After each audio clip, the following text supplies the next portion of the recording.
All right, folks, welcome back. This is the daily log entry for February 16th, 2021.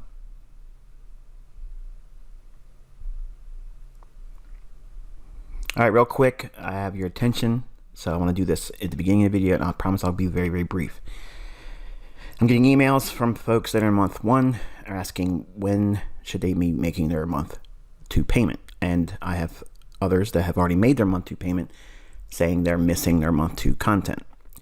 As I outlined in the beginning, before anyone actually enrolled, in the details, in the video I had on YouTube that people watched, and also in my email that I sent out to everyone that was interested in joining, you're paying for, with month one, the entire month of February. So if you only were going to stay here until the end of the first month's duration, you know, how much it paid for in terms of time being here, it would carry you all the way up to March 9th, 2021. If no payment is received by that date, then your access is removed. Okay? So if you made month two payment already, following the instructions that's found on the form, that payment will sit idle until we get to the 27th of February, because that's when our next billing cycle is. So when is month two content released to new members? February 27th, month two content is released to those who paid. Now I'm asking, like I mentioned this before, if it's possible for you to pay early, we ask that you consider doing it. Please do not set up automatic payments through PayPal. And the reason why is there has to be a payment note that I give you each month. It has to say the very specific things I'm asking for. If you don't send your payment with the proper payment note that I'm asking for, we do not process the payment, we refund it. And it will be subject to a $10 administration fee, which is also included in the second page of your agreement for those that enrolled. Add a member saying that, you know, you didn't say this. It's in the top of the second page. Okay. When is month number two payment due? It's due technically March 1st, 2021, and no later than March 9th, 2021. If your payment is not made for month two by March 9th, 2021, New York time, all your access will be removed. That means what you have paid to have access to, you don't have access to that just simply because you paid. It's just like Netflix. It's the reason why I described it the same way before you enrolled. Just like Netflix, if you do not pay, you cannot watch those movies. Well, the ICT Netflix doesn't make itself available to those individuals that have not paid the next month's payment. And you can't watch videos that you've already in your mind think you paid for. No, you are paying access to me each month. Okay. If you paid month two already, what happens now? Your payment will sit idle. Nothing's going to happen. You don't need to pay again. But on February 27th, the billing cycle begins, and my staff will start processing the payments in the order they were received. Okay. If you paid early, chances are you're probably just going to see at noon on February 27th, New York time, month two content will just appear in the form. If it doesn't, just hit refresh and clear your cookies. If it doesn't do it then, you may have just probably made your payment on the 27th and we haven't got to you yet in the order that the payments were received. Now, I feel kind of silly going through this, and I know some of you in here are probably thinking, like, this was obvious stuff. You made this very clear.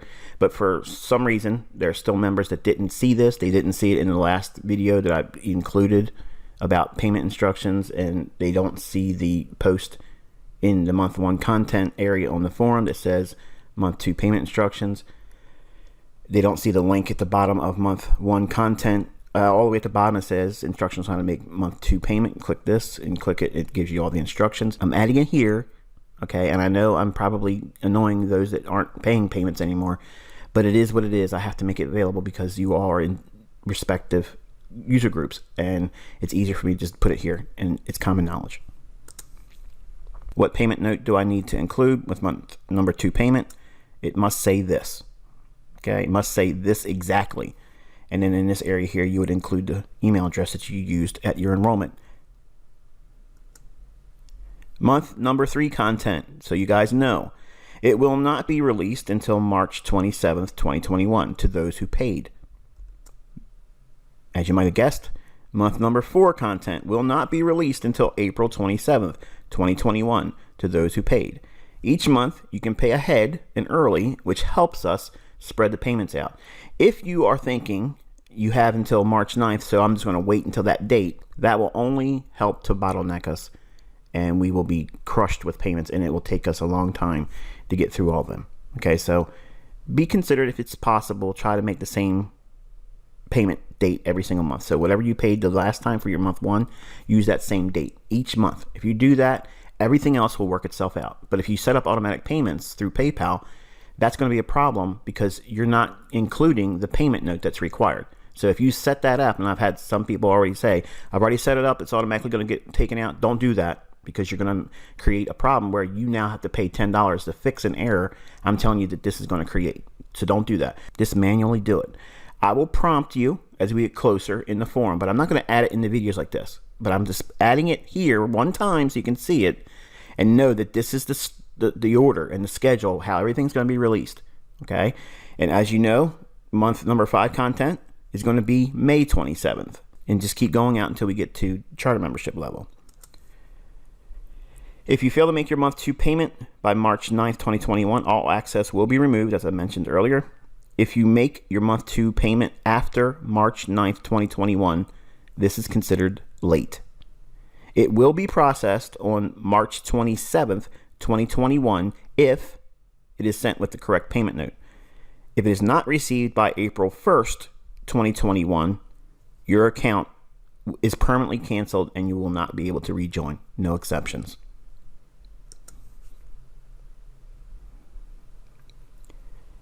I appreciate your patience while I went through that. Hopefully it has cleared up any confusion or uncertainties. Euro-dollar 5-minute chart, February 16th, 2021. All right, so we had a buy-side liquidity pool in the last update.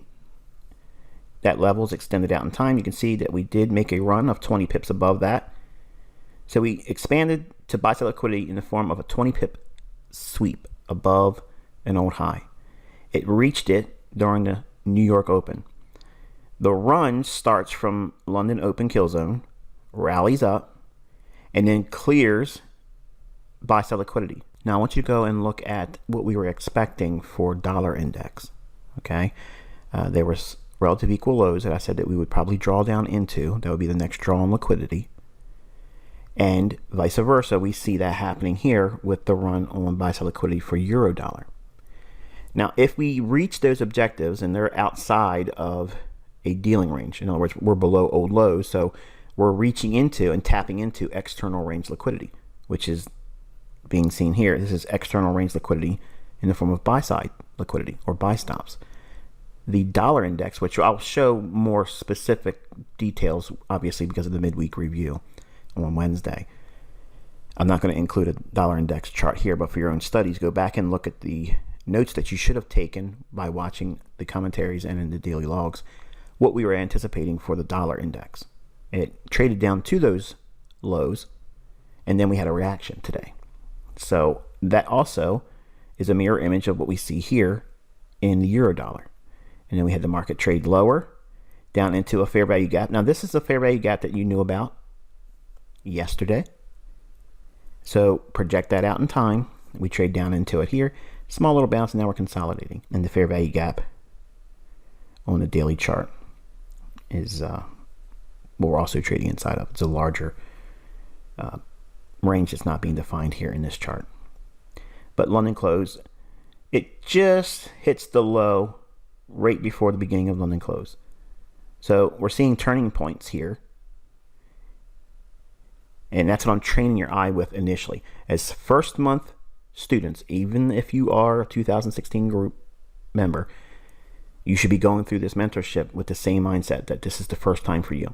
Okay, and you'll pick up things that you didn't pick up the first time and years ago when you went through it with me. Training your eye to see these intraday turning points is critical for you to know the beginnings of finding setups. And the lesson I'm going to include in the midweek review is where your focus should be at as a month 1 student and where you should measure your aptitude at the end of this month. So when we go into month 2, for those individuals that are progressing into month 2 and choosing to stay with us, what should you have gained from month 1? And you may not know it by watching the video tomorrow, but you want to finish the rest of your time here until March 9th, if that's all you're going to stay here for and you're not going to go into month 2. The way you measure your ability to see from an experience standpoint, what did you or what should you have gained in understanding just from 1 month be with me here, okay? Sitting down with you doing this exercise, because this is providing a basis of the foundation that you need as a student here. And if you've just been looking at this thinking, well, this is really not helping me, I'd rather have signals, because I had students also from month 1 email me straight out and say, ICT, I need signals. Well, I already told you all that this is not signals. It's not code word, come in here, I'm going to give you secret signals. That's not what this is. I'm teaching you how to do this on your own. But you have to do these things to learn how to do it. You have to condition yourself. You have to understand what it is that starts the framework for these setups to form. If you don't have this part, nothing else makes sense. I could literally put a charter membership model right in front of you, trading plan, even algorithmic theory, and you'll still blow it. You won't understand it, number one. You won't understand it. But you have to see these things here. And it may not feel like it's doing anything for you. But the first lesson in month 2, I'm going to show you how you can visually see what you've learned in month 1. But I'm going to tell you what it is that you should be focusing on if you haven't been already. So that way, when you get tested in the first lesson in month 2, you'll be able to see, oh yeah, I definitely can see what I've gained now. Whereas right now, it may not feel like you've learned anything. It's entertainment probably for you to see, yeah, wow, he's really dressing these charts up and it looks, I can see it here, it's hindsight. I don't want you fooled in thinking that that's all this is and that's the limitation to it. It's not. I'm teaching you how to track smart money. When do they operate? What does it look like? And also proving to you that IPTA exists by focusing on these intraday turning points. I'll cover that more when we get into our midweek review tomorrow.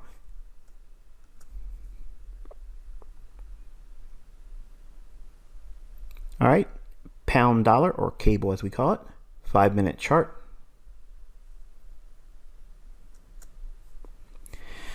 All right, so we have the daily April 24th, 2018 order block. This is the low of that candle. So we traded up deeper into it here. And this is the mean threshold of that daily bearish order block. Okay, so I showed you specifically what candle in the daily chart yesterday. And now, using those levels, you can see what we traded up into, the mean threshold of that bearish order block. We reacted to that, traded down during the London Open kill zone, traded back up into a fair value gap with a bearish order block. Look at the bodies of these candles in here, respecting the order block and the open of that candle. Yes, we have a little bit of a tail here, small one here and here, and a little bit of movement there. But the bulk of the trading in all of these candles right here is being capped by that very candle right there. Now, why that candle? Because it's accompanied with this sell side imbalance, buy side inefficiency, or fair value gap. So it's coming back up, rebalancing. And once it does that, it spends a little bit of time in London Open, trades back down in, trades to the order block here that's overlapped with that daily April 24th bearish order block. That's the low of that candle. It's hitting that, rallying up. One more time, going back up into the bearish order block. This is a reclaimed order block. In other words, it's going back up into that area. But it's happening at a time when we would not reasonably expect a whole lot of activity because we're using these specific time elements. And I'm focusing on these initially. As you go deeper into the content with me, we get into a specific month, this will change into a different time or a different way of looking at the kill zone. But I want to train you to see what it looks like with these, okay? If I start adding more things, it's just going to inundate you even more because there's a lot of content already. Many of you have already emailed me and said, man, this is a lot of stuff and I'm intimidated. What do I do? Just trust me. Okay, consume the content in the order that it's given to you from the top down. Is it important for you to go through all of the commentaries back in 2016? Yes, but do them at your own leisure. The main thing is the right now content, the commentaries right now. This is me going through and pulling out all the things that you would have learned by listening to those discussions, but it's also a way of amplifying what is discussed in those daily live sessions at the time, but they're no longer live sessions anymore in 2016. So the 2016-2017 daily commentaries that I was sitting down and literally talking over top of the charts, that was me pantomiming what it would be like for you to be sitting in front of the charts, things that would come up in your mind. It wasn't me sitting down and trying to trade in front of everybody. And a lot of you that have seen those videos may be thinking to yourself, well, this is like ICT before you knew how to trade. No, I'm showing you what it would be like. This is what it would be like for you to go through the process of doing it. The things I discuss are important because I'm teaching a lot. You don't think I am, or even see that I am, but they are lessons tucked in all that commentary. I'm not trying to say, okay, right now, this is where you write down this secret thing that I'm talking about. I'm just speaking from experience. And I'm also trying to forecast a level of barrier that you're probably going to encounter at that time and what you do with it. Mindset. I got a lot of questions from folks that are asking me, hey, can you cover mindset? I'm in month 1. I'm taking trades and I just took a loss. I was surprised by Eurodollar today. And well, first of all, you're failing right there. You're failing. You're doing this all wrong because you're trying to take trades, even with a demo account. Don't do it until you know what you're doing. If you're in here with month 1 and you're trying to trade, even if you made money, please don't send me your high fives. I don't want that because I'm angered by that because it means you're not listening. You're going to be tricked into thinking you know something because you watched something in a video by me. And just by watching it or hearing it, it gives you a false sense of security. And you feel like Superman. You go out there and you you try to fly before you're ready and you crash. And then that damage psychologically is so formidable for me as a mentor to overcome. You stunt your growth. And 2016 group did that to themselves. They did not listen, and that's why these same individuals are still having problems because they have tried to trade from the beginning of the mentorship back then, and they have picked up bad habits, and they can't beat it. They can't correct that because it's ingrained. They're fearful. They're fearful of doing it again. They're fearful of, what if I do it like he says now, and I put all this effort in and I still don't get it? What a waste of time. Okay, well, waste your time not doing it and see how that works out for you. Nothing's going to change or improve until you do the things I tell you to focus on and eliminate the things that I tell you don't worry about right now. Trading is not important at this moment. Period. You have to be bored with this. Bored to death. If you're trying to say, well, you're talking too much and you're boring me, you aren't never going to be a trader. And I'm talking to the Joe, okay, that's in those chat rooms that is complaining. Oh, he talks too much. I'm bored. I'm bored because you don't know what you're doing and you're lazy. And I don't care if that makes you mad. You need to hear that. That's your issue, not my issue. That's yours. I'm telling you how to find these setups. I'm telling you where they're going to form. And I'm proving with exercises for you to go in, because this is something you're going to do in your charts every single day, the rest of your life, if you're going to be a trader. If you're not going to be a trader, then you're right. This is a waste of time. You go out there and guess. Put some indicators on your chart. Maybe you'll get lucky like I did for 9 months. And maybe you'll be smart enough to stop when you had the most money and just walk away from it all. But nobody does that. I didn't. I thought I was going to keep going up, and I was going to prove to the world I knew everything with nothing. I knew nothing. So it's important for you to submit to these things. Practicing, make this a daily meditation. It's a meditation over price charts where you just constantly annotate and you see things. already some of you are already reporting to me, and I'm asking you not to email me. And some of you just say, I know you said not to email you, but I can't help it. Okay, well, this is an exercise in discipline. Exercise discipline and don't send me emails, okay? I already know this stuff is amazing. I already know what you're learning is fun. I know. And save all of that until you get to the forum. When you can post in the forum, I would love for everyone else in your respective group to be able to see what your reaction was and talk about it. You'll have an opportunity to create a thread in the forum, and it'll be just your thread. It'll be, your little journal area where you can share all of the discoveries that you had and what it felt like. I would like to see that. Other members would like to see that. But you don't need to send me that stuff right now, okay? But many of you are reporting that you're already seeing the importance of looking at time and price like this. You already know that you're not seeing the turning points before they happen, but the benefit of seeing how it's consistently being done every single day, you can see these turning points occurring. And that is important, because if you can identify that right now, early on, everything that I give you going forward will build on that foundation. But if you don't have the belief system in the sense that the time of day element that I'm teaching you is a major factor, then nothing else is going to help you improve, because this is the most important thing. This is the reason why I have you doing it the month one, starting you right off the bat, showing you what mine look like each day, so that way you can grow in your understanding and focus on the things that are most important. There's other things in this chart that maybe you have annotated. That's okay. But if you have some of these things, if not all of them, then you're going in the right direction. That's all you need to be worried about right now. But over time, the pattern recognition and the repetitiveness of seeing it over and over and over again, it starts being ingrained in your mind. And then you'll start seeing it in charts before they paint. You'll anticipate certain things occurring because you've seen this type of thing over and over and over again for weeks. For weeks now, you've been doing it. So we have a sell-side liquidity pool here. After running up into the bearish order block and fair value gap, reclaimed order block between the kill zones, it trades down. When we get into the New York kill zone, it does what? It trades right back up into the bearish order block. These up close candles, I'm focusing primarily right on the bodies of those, or this candle specifically. That's what I'm aiming for with that line.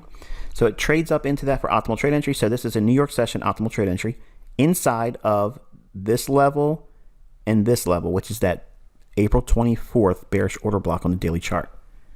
That was a level I keyed off of and told you I was going to reach up into. Well, now we've seen price come out of it, come back up to a bearish premium array, and shows a willingness to do what? Isn't this displacement in price? Doesn't this show a willingness to want to go down after it goes into this level here? Yes. That's what you're training yourself to see. Early on in month one, just observe these things. You do not need to agree with everything I'm saying, because you're not going to know what it is I'm leaning on to build the case for this right now. And what is a reclaimed order block, you're asking? It's taught to you, okay? You just got to go through each month's content and then take in a little bit more lessons and let it happen naturally. It's a lot of content coming, but don't be in a rush to rush over this portion of your learning, because this is important. It's critical. If you don't do these things, you will not learn here, or you'll learn at a rushed pace, and you'll look at things that are important when they're less important than the things I'm focusing primarily on. So we have optimal trade entry here at time of day, New York open, and it drops lower. Big figure 139 here. I taught you this already in month one. I mentioned this, and you'll hear it talked about when we go into deeper lessons and in charter level. If it ever crosses a big figure level, a big figure is a 0-0 level, like 1.400. That's a big figure. 1.3800. That's a big figure. A mid figure would be 1.3950. Okay. Then you also have the 20 levels, which is 1.3920. That's an institutional level. And then you have 1.3980. That's an 80 level, or institutional 80 level. Those levels are very sensitive from an algorithmic standpoint.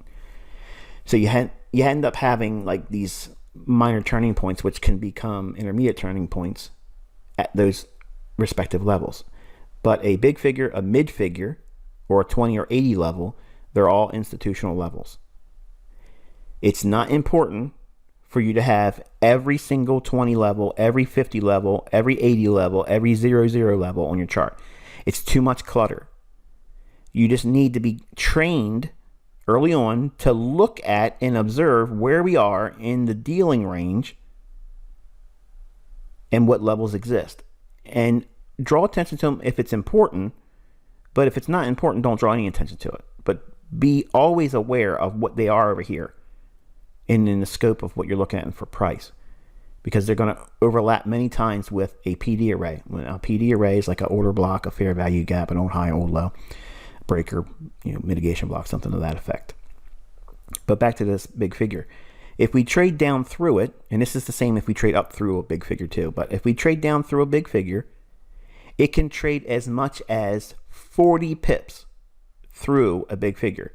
That's acceptable, okay? Generally, it's 10 to 30 pips. And what I've annotated here is, just like I said on the euro dollar, now we're showing it with a run lower on the British pound, where we have a 30 pip run below the big figure. It went 30 pips here, and it touches and closes the discount low, the fair value gap on the 15-minute time frame that I showed you yesterday. Hits that ahead of the London close time period. It makes the low of the day and then rallies sharply back up to the bearish order block here. So that's another area where it's a reclaimed order block. It senses to that level, comes back down in, trades to what level? Big figure, bounces back up into that daily April 24th bearish order block low, and it's hanging around in here and goes into consolidation. By looking at this every single day and focusing on these tiny intraday price moves, even if you cannot trade these, okay, I had a fellow email me say, hey Michael, I only have this type of time available to me in the day, and it's really outside of all the kill zones. Like it's a weird time period for him to be able to say, I'm able to sit down in front of my chart and trade. So in all transparency, I said, look, maybe you would probably be best suited to trade on a daily and or 4-hour chart. And you don't need to be watching price action minute by minute with that type of model.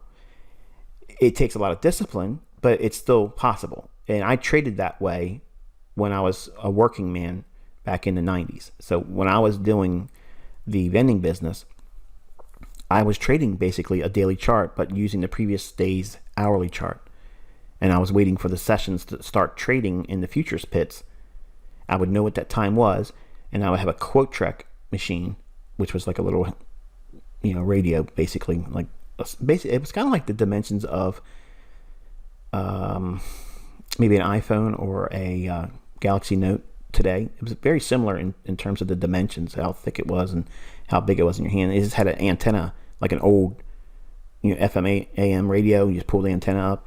I had that duct taped to my work truck windshield. I would literally look at that all day long, but I would be literally holding it in my hand, waiting at when the bond market would open up, when the grain market would open up, when the S&P market would open up. So I had in my mind what I anticipated seeing as an opening price. I didn't know where it would open, but when it opened, it gave me that idea that I teach you all with the Sunday weekly gap opening. If I'm bullish, I want to see it gap up and then come down, fill the gap, and then run higher. If I'm bearish, I want to see it gap down and go up, fill the gap, and run lower. Well, that same premise I use on an intraday basis. And you can do that as a position trader, but you need to be made available at the time of the market opening. And as a futures trader, that's important. But as a Forex trader, you just got to be able to look at your chart at key times, like 8:30 in the morning New York time. It doesn't matter if you're sitting in front of the chart all day long. I don't care if you have a job, if you're running a business, if you're in school or whatever. Everybody has the ability to pull up their phone and look at where a market's trading at 8:30 in the morning New York time. Everybody can do that. If you're sleeping, you can set an alarm. Okay, I did those things, but you're going to make sacrifices. You're going to have to, and if you can't, then maybe trading isn't for you. Okay, and that's That's it. Do I teach ways for you to trade without having that? Yes. But you're going to have a whole lot of uncertainty. You're going to have a whole lot of learning curve ahead because you're trading with larger time frames. And if it doesn't pan out for you, you have to wait a while before the next one. So that's why I don't trade like that. And I don't teach that heavily, because no one would have the confidence or the patience, really, and me included at the top of that list, to endure teaching that time frame. So this is the reason why we are all looking at a 5-minute chart. Whether you want to be a 5-minute trader or not, you're learning price with this time frame, because it teaches everything that you would apply to a hourly chart, a 4-hour chart, an 8-hour chart, a daily chart, a weekly chart, a monthly chart. This is all the same stuff, but it's highly specific because it's showing you the importance of the time element each day, and when the algorithm overlaps with these key times and what you anticipate. Okay, so the question is going to be is how could you have avoided, because I had a member email me because I got burned this morning on ICT with Eurodollar. Is there any way that we could have avoided this? Well, I'm going to cover that in midweek review, but you already knew what the dollar was reaching for. So if it's going to reach into those relative equal lows, what can happen in that instance? And I'll teach a little bit about that tomorrow in our midweek review. Until then, be safe.